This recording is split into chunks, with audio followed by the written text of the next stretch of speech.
probably already know that good and consistent sleep hygiene is the best way to get to bed on time and wake up and feel rested and have a productive day. Yet, so many of us really continue to struggle with this. I'm Avril, I'm a licensed therapist, and this is one of the things that I end up working on the most often, surprisingly, with my clients in therapy. I'm also a medical writer and have drawn on the best evidence-based research to create these videos for you as a tool that you can use and hopefully get to bed and get rested and get a good sleep. The first thing that you probably know you already need to do is going to bed at a consistent time every single night. Even on weekends, yes, I've experienced this myself. There's a phenomenon that is called social jet lag, where you're experiencing similar symptoms to jet lag from travel throughout the week because your bedtime is so much later on the weekend than it is during the week. And so this can make it really difficult to have a strong sleep hygiene. So as much as possible, try to keep your sleep schedule consistent. And if this isn't an area that you can work on, say you're a shift worker or you, like me in the past, were staying up late on the weekends, then try to implement some of these other concepts and it will help to mitigate the effects of going to bed at different times. Regardless of what time you go to bed each night, having a consistent wind down routine every night can be really helpful to signal to your body that it's going to be time to go to sleep soon. So this can be 30 minutes, this can be up to 2 hours, depending on what kind of a wind down routine you find is helpful. It will include all of the bedtime steps that you normally do, but doing them consistently and in the same order can be a routine that helps build your internal body clock. For some people, that wind down time might look like something like meditating, putting on lower lighting, limiting blue light, journaling, any kind of relaxing activity. Whatever works for you is really what matters here, because it's something that you want to be able to do consistently.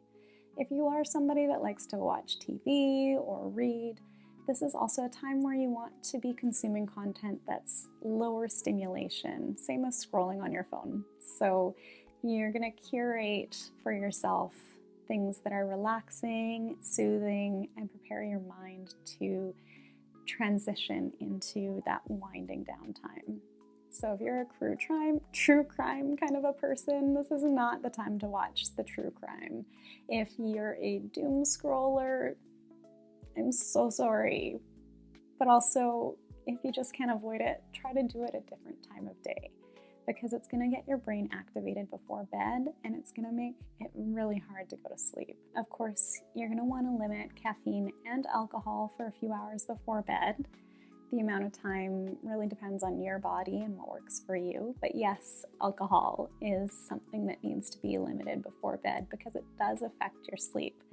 There's a common misconception that alcohol helps us to fall asleep, which is, there is some truth in that, but in fact, actually, alcohol disrupts the quality of our sleep, particularly in the second half of our sleep. And studies have found that when we drink alcohol before bed, even if we fall asleep faster, we end up waking up less rested in the morning. So make sure that you're limiting your caffeine, your alcohol before bed if you want to have the best quality sleep. Create your sleep environment. This can be a part of your nightly routine. Yes, you can decorate your bedroom whatever way you like and get it to be a nice cozy way in general, but every night you can also check your window, check the temperature of your room, check to make sure that your bed is made, or at least the covers are ready for you to just dive in there. Have the lighting be something that is low and comforting and inviting for you. Having that kind of environment ready to go so that whenever you finish washing your face or brushing your teeth or whatever you were doing before, by the time you get into your bedroom, it's signaling to you, hey, this is so relaxing, this is cozy, it's bedtime. Turning the lights down and having a way of blocking out any light from outside is really important. You may even find it helpful to wear an eye mask, because another thing that studies have found is that if you can see more than if you can see your hand outstretched in front of you when the lights are all off and you're trying to sleep, it's too bright in your room. And this can actually disrupt your sleep and send signals to your body that it's time to be awake and active. So finding a way to block out light can be really helpful. Similarly, having a cool room but a warm bed is another way that helps our bodies to regulate and go to sleep better. We all know that we need to reduce the effects of screen time, but let's make it realistic.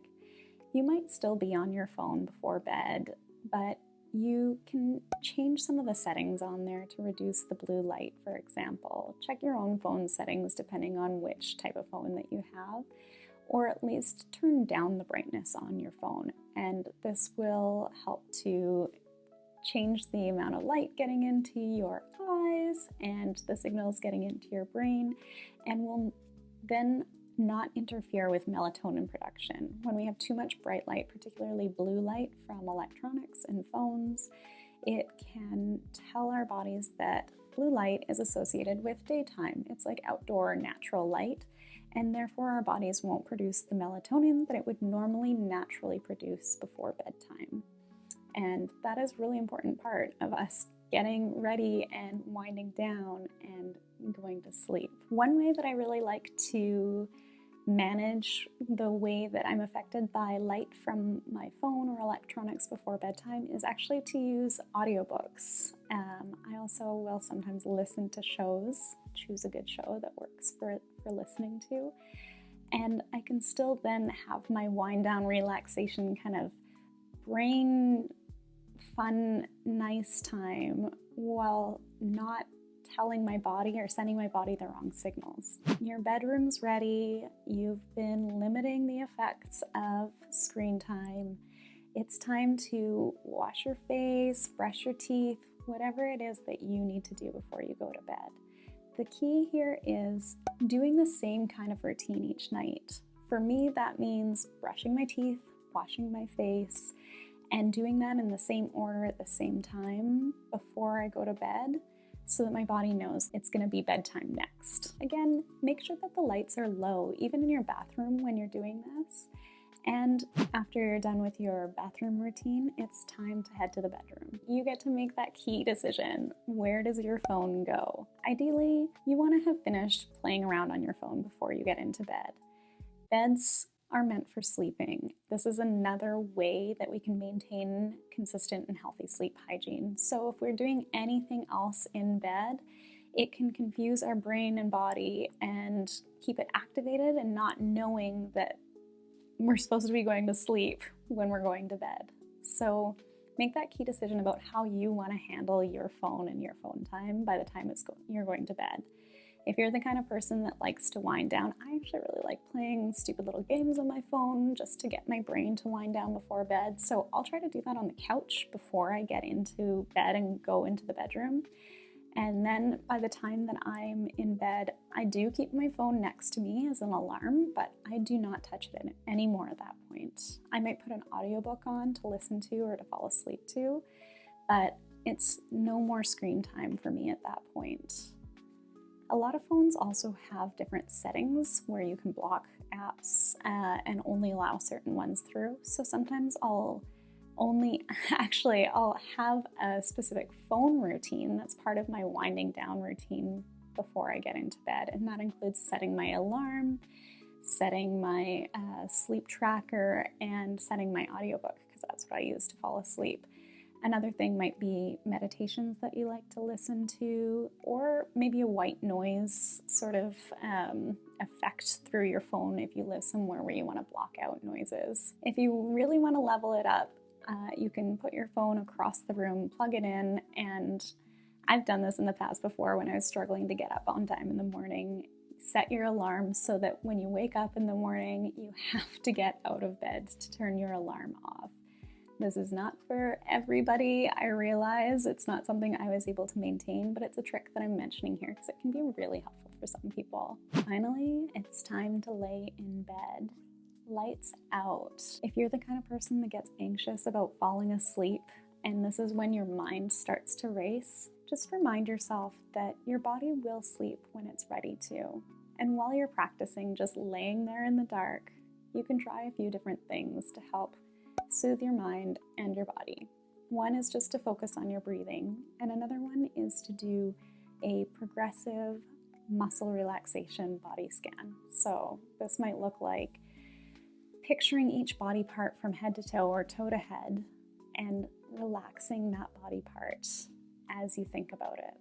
For me, I would think about my toes. I'm going to relax my toes, and then my foot, my whole foot I'm going to relax, and then my ankle and my calves and my knees, and so on and so forth. You can do this quickly or slowly, whatever keeps your brain engaged enough that it doesn't wander off. And you can repeat it multiple times and try to hit different body parts if that's helpful.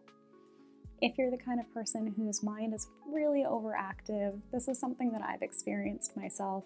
And although I used meditations to fall asleep to for a while, I actually found that my mind would still be tricky and wander off. And so I started to listen to really relaxing audiobooks, and they were just interesting enough that it would tell my brain what to think about.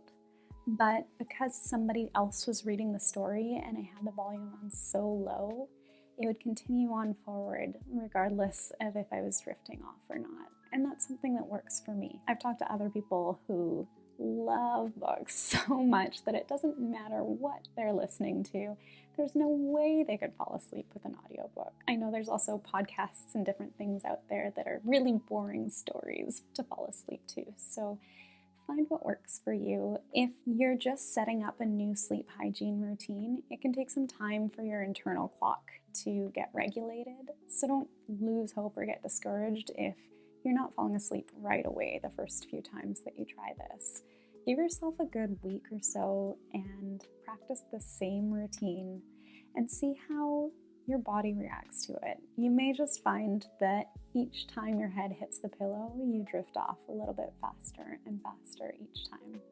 Also, don't be afraid to do a little bit of trial and error, but be honest with yourself and don't use this as a time that you're going to finally have that entertaining book or show or movie that you've always wanted to listen to or watch or whatever. This is a time that you just need to trick your brain to wind down and fall asleep. If you found this video helpful, you will probably also find this video helpful, which is a sleep hygiene, get ready for bed, follow along that will help you to just put it on 30 minutes before bed and build a consistent routine based on the most common steps that people take before they go to bed. And by following this regularly, you don't need to remember each step. You can just see what you need to move on to next, and we'll have that consistency and same routine every night. Good night and sweet dreams.